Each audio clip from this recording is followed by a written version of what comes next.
Ticket के लिए प्रत्याशियों में मारामारी है। पार्टियों में गठबंधन की भी बातें तेज होने लग गई है। पिछले 5 सालों में कई मौकों पर RLP supremo Hanuman Beniwal, CM Ashok Gehlot और ओसिया विधायक दिव्या मदेन आमने सामने रहे। लोगों के मन में एक ही सवाल है, अब हनुमान बेनीवाल क्या करेगा? इन्हीं सवालों का जवाब जानने के लिए मीडिया टीम ने हनुमान बेनीवाल से बात की। मीडिया ने पूछा, ओसिया और सरदारपुरा से प्रत्याशी उतारोगे? तो हनुमान बेनीवाल ने कहा 100% उतारूंगा। मीडिया ने पूछा, भाजपा की पहली सूची आ चुकी है, रालोपा की कब तक आएगी? रालोपा कितनी सीटों पर लड़ेगी? अकेले लड़ेगी या गठबंधन होगा? तो हनुमान बेनीवाल ने कहा, हमारी सूची 20 अक्टूबर तक आ जाएगी। हम कांग्रेस भाजपा से कोई भी गठबंधन नहीं करेंगे। हमारा गठबंधन बीएपी, बीटीपी और बीएसपी से हो सकता है। इनसे हमारी बात चल रही है। पिछली बार हम 57 सीटों पर उतरे थे, इस बार सभी 200 सीटों पर प्रत्याशी उतारेंगे। मीडिया ने पूछा, ज्योति मिर्धा भाजपा में आई है, क्या आप इसे चुनौती मानते हो? आरोप है कि आप गहलोत से मिले हुए हो। तो हनुमान बेनीवाल ने कहा, गहलोत के बेटे को लोकसभा का चुनाव मैंने ही हराया था। अगर मिला हुआ होता तो ऐसा क्यों करता?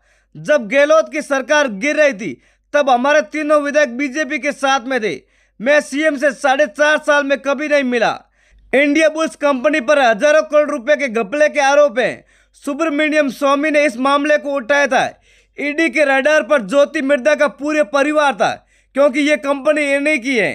ईडी से बचने के लिए ज्योति मिर्धा भाजपा में गई है। मीडिया ने हनुमान बेनीवाल से पूछा, गहलोत ना सही तो पायलट कहे तो गठबंधन करेंगे? हनुमान बेनीवाल ने मुस्कुराते हुए जवाब दिया, बिल्कुल भी नहीं। अब तो राजस्थान में कांग्रेस डूबती हुई नाव है और डूबती हुई नाव से कौन गठबंधन करेगा? मीडिया ने पूछा हनुमान बेनीवाल से, पूर्व सीएम वसुंधरा राजे से आपकी क्या लड़ाई है? तो हनुमान बेनीवाल ने जवाब दिया, 2003 में उन्होंने ही मेरी टिकट काटी थी। 2008 में मैं बीजेपी से लड़ना नहीं चाहता था। समर्थकों की इच्छा थी और बीजेपी का एक धड़ा चाहता था, तो मैं बीजेपी से लड़ा। जैसे ही मैं जीत कर गया तो वसुंधरा को नेता प्रत्यक्ष से हटाने को लेकर परमानेंट झगड़े चालू हो गए।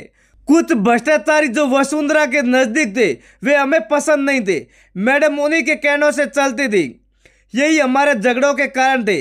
वर्ष 2008 और 2009 के बाद हमारी वसुंधरा से बात नहीं हुई। मीडिया ने वापस हनुमान बेनीवाल से एक सवाल पूछा, क्या ओसिया में दिव्या और सरदारपुरा में सीएम अशोक गहलोत के सामने चुनाव लड़ोगे? हनुमान बेनीवाल ने जवाब दिया, 100% लड़ेंगे। रालोपा सरदारपुरा और ओसिया से भी प्रत्याशी उतारेगी। पिछली बार तो बहुत लोगों की मदद की थी। वापस मीडिया ने हनुमान बेनीवाल से पूछा, चौटाला की जेजेपी यहाँ ग्राउंड तलाश रही है। उनका कहना है कि हमारी 16 सीटें तो यहाँ सेफ है।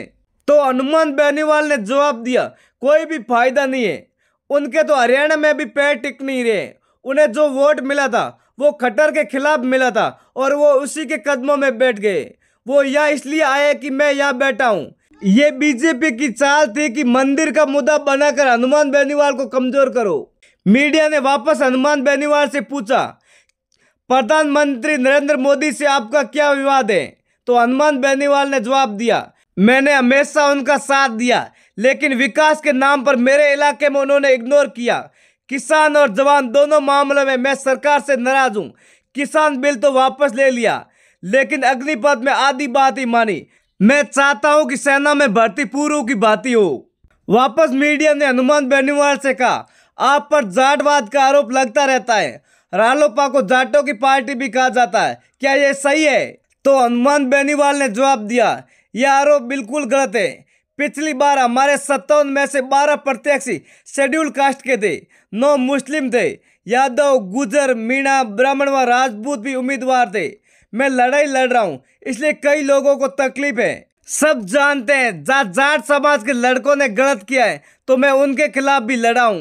मीडिया ने वापस हनुमान बेनीवाल से कहा, केंद्रीय जल शक्ति मंत्री गजेंद्र सिंह शेखावत और मुख्यमंत्री अशोक गहलोत की क्या लड़ाई है?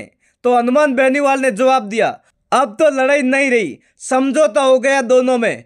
मंत्री ने गहलोत को कह दिया कि आपके खिलाफ ईडी की रेड नहीं कराएंगे और गहलोत ने कहा कि मैं आपके दोनों मामले संजीवनी वॉइस में कोई भी कार्रवाई नहीं कराऊंगा। वापस मीडिया ने हनुमान बेनीवाल से कहा, आरोप है कि आपके साथ यूथ है, उनमें से कुछ नशे का कारोबार करते हैं और आप उनको बचा रहे हैं। तो हनुमान बेनीवाल ने जवाब दिया, नशे का कारोबार करने वाले मेरे साथ कोई भी नहीं है, ऐसे लोगों को मैं भगा देता हूँ। बीजेपी कांग्रेस में तो नशे के कारोबारी एमएलए और एमपी तक हैं। मेरी टीम में ऐसा कोई भी नहीं है, किसी भी प्रकार का माफिया मेरे पास बैठ भी नहीं सकता है। मीडिया ने हनुमान बेनीवाल से आखिरी सवाल पूछा, ओवैसी विधायक दिव्या मदेरणा से आपका क्या झगड़ा है?